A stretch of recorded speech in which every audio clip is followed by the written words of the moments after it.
Read the information carefully and answer the related question. तो question में puzzle दिया है, पजल को सॉल्व करके नीचे दिए गए क्वेश्चंस को हमें सॉल्व करना है। पजल्स कह रहा है M is spouse of O. M क्या है? सप्यूज माने साथी है ओ की। तो एम और ओ क्या होंगे? मैरिड कपल होंगे। अब इन दोनों में से पति कौन है पत्नी कौन है अभी हमें नहीं पता, ठीक है। तो अभी हम सब लिख लेते हैं एम और ओ क्या है? पति पत्नी। डबल साइन का मतलब होता है पति पत्नी, और अगर हम लंबे में यूज़ करेंगे तो सन के लिए यूज़ करेंगे, ठीक है। अगर भाई बहन बनाना है तो सिर्फ सिंगल, ठीक है। तो पेरेंट ऑफ आर, तो M is spouse of O and parent of R. R की पेरेंट है। अगर एम ओ पति पत्नी है तो ये जो आर होगा इन दोनों का ही बच्चा होगा। तो यहाँ से हम आर को ऐसे कर देंगे, ठीक है। अब आर भी मेल है या फीमेल है अभी हमें नहीं पता। F is father in law of T. F क्या है? टी का फादर इन लॉ है। फादर इन लॉ होने का मतलब ससुर। अगर ओ ससुर है तो मतलब ओ क्या होगा? मेल, तो एम हो जाएगा फीमेल। और अगर टी का ससुर है और टी के कितने बच्चे हैं? 2, तो टी के बच्चे हो गए 2। अभी नहीं पता कौन कौन है, ठीक है। N is only son of R. N क्या है? ओनली सन है किसका? आर का। तो यहाँ पे एन ओनली सन हो गया आर का। Who has no sibling. R के क्या नहीं है? कोई भी भाई बहन नहीं है।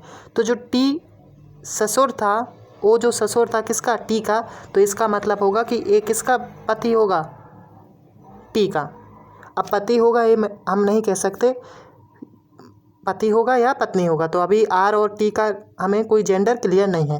तो अब आंसर आगे क्वेश्चन कह रहा है T is mother in law of P. T क्या है? मदर इन लॉ है किसकी? पी की। अगर टी मदर इन लॉ है इसका मतलब ये क्या हो जाएगी? मेल, और आर हो जाएगा फीमेल, ठीक है। और किसका मदर इन लॉ है? पी की। तो यानी जो पी होगा वो किसका पी होगा। तो यहाँ पे हमें एक लाइन में क्वेश्चन में दिया गया था N is only son of R. R का सिर्फ एकलौता बेटा है, लेकिन टी के कितने बच्चे थे? 2। यानी जो दूसरा बच्चा होगा टी का वो क्या होगा? कोई फीमेल होगा, ठीक है।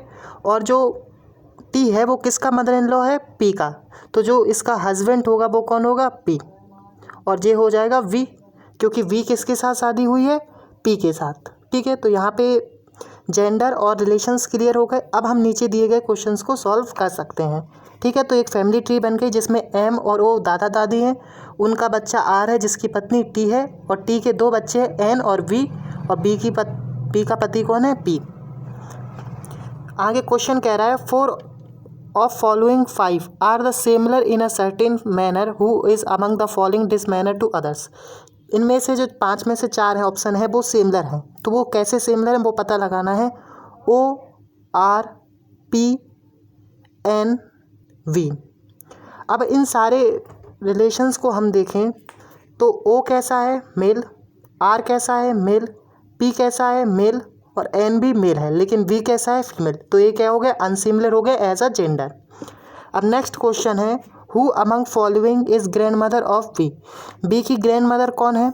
तो रिलेशन में देखेंगे तो बी की ग्रैंड मदर कौन हो गई? M.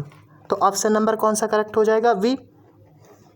What is a relation of B with respect of R. R के रिस्पेक्ट में पी के साथ आर का रिश्ता क्या है वो हमें बताना है। तो आर की रिस्पेक्ट में आर यहाँ पे उसका पी के साथ का रिश्ता क्या है? तो पी के साथ का दामाद का रिश्ता है कि वो कौन है? सन इन लॉ है। पी क्या लग रहा है? आर का सन इन लॉ। तो यहाँ पर हम ऑप्शन नंबर ए में क्या कर देंगे? टिक।